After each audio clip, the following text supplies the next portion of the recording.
Kakashi হাতাকে, যার হাসির পেছনে লুকিয়ে আছে হারিয়ে ফেলা এক পৃথিবী। সবাই তার মুখ দেখার কৌতূহল নিয়ে মেতে থাকতো, কিন্তু কেউ কখনো জানতে চায়নি কেন সে মুখ ঢেকে রাখে। তার মুখোশের পিছনে লুকোনো ছিল শুধু একটা মুখ নয়, লুকোনো ছিল অসহ্য এক যন্ত্রণা। এই গল্পটা শুরু হয় এক বেদনাদায়ক মিশন দিয়ে। কাকাশির বাবা ছিলেন এক মহান সিনোবি, যার নামেই ছিল ভয়, সম্মান আর দায়িত্ব। কিন্তু একদিন একটা সিদ্ধান্ত তার জীবনে সব বদলে দিল।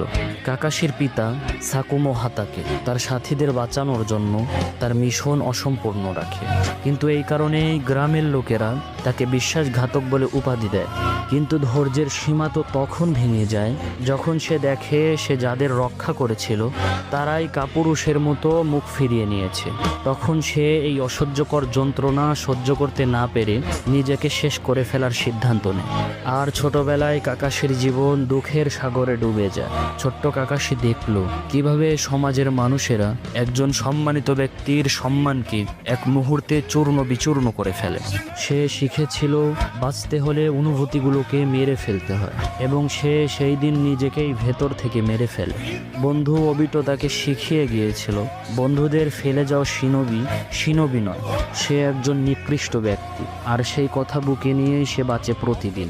শুধু এই ব্যথাতেই সীমাবদ্ধ ছিল না তার জীবন, তার ভালোবাসার মানুষ তারই হাতে নিহত হয়। আর ঠিক সেই মুহূর্তেই কাকাশির আত্মা চিরদিনের জন্য নিঃশব্দ হয়ে যায়। সে হেসেছে যাতে অন্যরা তার কান্না শুনতে না পায়।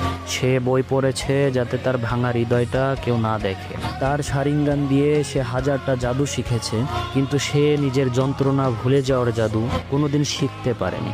সবাই তাকে বলেছে কপি নিনজা, কিন্তু সে তো ছিল হাজারটা স্মৃতি বয়ে বেড়ানো একটা ছায়া। তার মুখোশের পিছনে কোনো মুখ নেই, শুধু আছে হারিয়ে ফেলা স্মৃতির কবর। শেষমেশ সে হোকা